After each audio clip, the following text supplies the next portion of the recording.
Adrien Clouet pour la France Insoumise pour une durée de 10 minutes.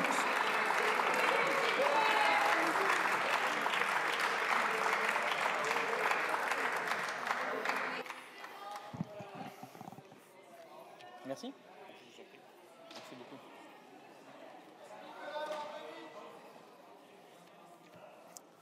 Présidente, collègues, ministres, notre pays connaît un sentiment de submersion macroniste. Vous perdez les élections et pourtant vous êtes encore là aujourd'hui devant nous.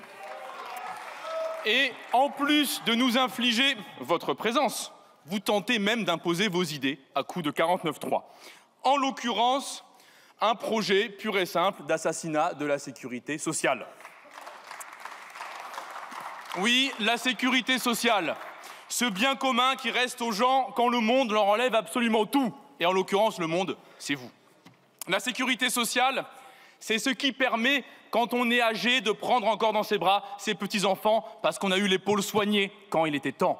La sécurité sociale, c'est ce qui permet de rester chez soi quand on a des vertiges, plutôt que d'aller risquer sa vie sur un chantier lorsqu'on est mis en situation de péril.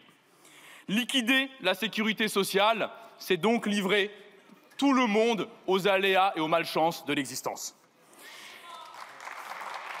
Or, la malchance est particulièrement concentrée sur certaines et sur certains, notamment celles et ceux qui n'héritent pas d'Action, L'Oréal, Bouygues ou Total, qui ne sont pas enfants de députés macronistes, ou qui ne sont pas invités au déjeuner et dîner de M. Wauquiez à 1 000 € par tête. En plus d'être une question de sûreté, la sécurité sociale est une question de liberté. Les retraites, par exemple, ce n'est pas qu'un moment de repos dans l'existence. C'est aussi ce qui permet de travailler différemment, de consacrer du temps et de l'existence à des associations, à faire progresser le bien commun, à aider du soutien scolaire, à tenir un bar associatif, etc., etc. Bref, un acquis, une conquête comme celle des retraites, c'est la liberté de travailler sans valoriser du capital, mais en valorisant des êtres humains. Ainsi, c'est la liberté qui est aussi en jeu dans ce vote. Vous voulez les gens victimes, nous les voulons libres. Première raison de vous censurer. Une raison pour laquelle M. Barnier est tombé avant vous. Et grâce à sa chute, merci à lui d'être tombé, les pensions de retraite ont augmenté au 1er janvier. Les soignantes et les soignants n'ont pas subi 5 milliards de coupes budgétaires. Bravo et merci la censure. Cependant, puisque vous êtes et arrogant et fainéant, ça fait beaucoup de tard, mais malheureusement la situation est celle-ci, vous nous présentez un copier-coller, une pure photocopie du projet de loi de financement de la sécurité sociale que M. Barnier avait déjà déposé ici et pour lequel il était déjà tombé. Je vais vous rassurer, les mêmes causes produisent les mêmes effets, donc tout répit que vous auriez aujourd'hui ne serait qu'un crédit donné dans les jours qui viennent.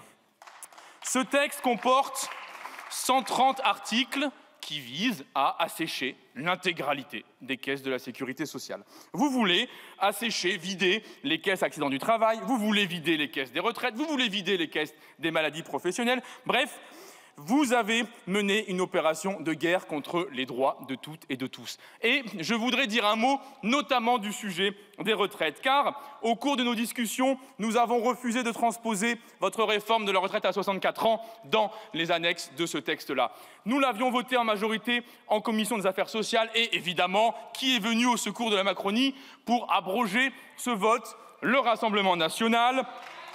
Toujours mobilisé quand il faut sauver un coup Barnier, un coup Bayrou, en tout cas toutes les idées libérales les plus pourries qui vivent dans ce pays. Ça va les gardes-chours, on assume? D'accord. Depuis deux semaines, le gouvernement multiplie les tours de passe-passe pour bener avec la complicité active de l'empire à fake news Bolloré. Un exemple simple, celui de l'assurance maladie. François Bayrou a annoncé qu'il mettrait 1,3 milliard en plus, mais Michel Barnier voulait en couper 5. Il n'y a pas besoin de faire maths sup, maths spé pour comprendre qu'au final, on en coupera 3,7. 5 moins 1,3. Et c'est pourquoi, depuis cette tribune, je demande votre censure en songeant aux salariés en lutte dans tous les hôpitaux de ce pays. Parce que désolé, collègues, mais là, vous vous foutez d'eux.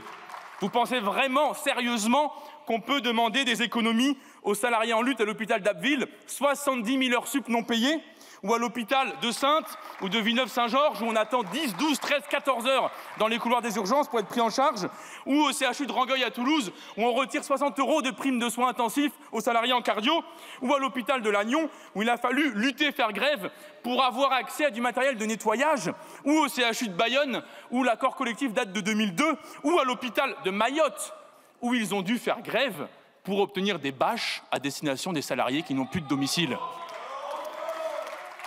Évidemment, les économies des uns, comme toujours, font la fortune des autres. Vous extorquez 3,7 milliards d'euros au système de santé publique, aux soignantes, aux soignants, aux patients, pour du même mouvement, dans le même texte, offrir 1 milliard d'euros à minima aux grands laboratoires pharmaceutiques. Suivez le Grisby, vous comprendrez, les amis. Et c'est une vraie manie chez vous. Vous êtes des véritables toqués de l'arnaque. Prenons un deuxième exemple, celui des apprentis.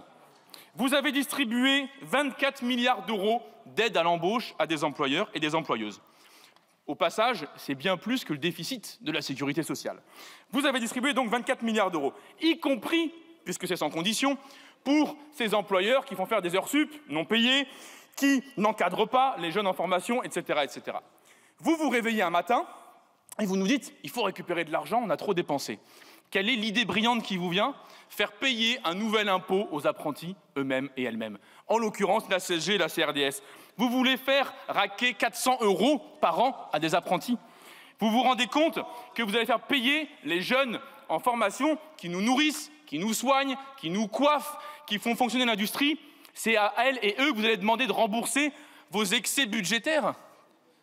Vous avez inventé un système où les salariés remboursent l'argent acquis par leur patron. Figurez-vous que rien que d'avoir eu cette idée, je pense que ça mérite de vous renvoyer. Surtout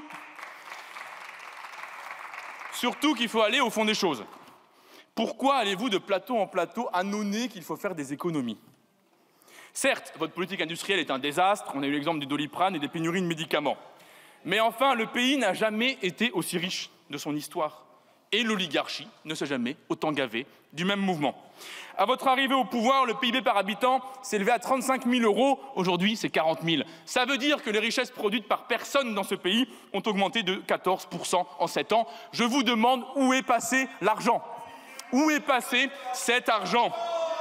Peut-être dans le compte bancaire, enfin, les comptes bancaires de Bernard Arnault et consorts qui viennent pleurnicher à longueur de journée à l'idée de contribuer autant que les classes moyennes, alors qu'ils se gobergent depuis des années à cause de vos décisions.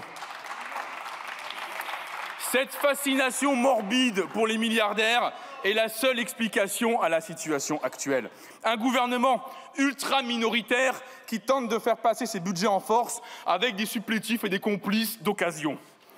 Pour preuve, notre Assemblée nationale a adopté en novembre une série d'amendements du nouveau Front populaire qui venaient remplir les caisses de la Sécu. Vous n'en vouliez pas, car en réalité, votre politique, c'est celle des caisses vides, et ce, de façon délibérée.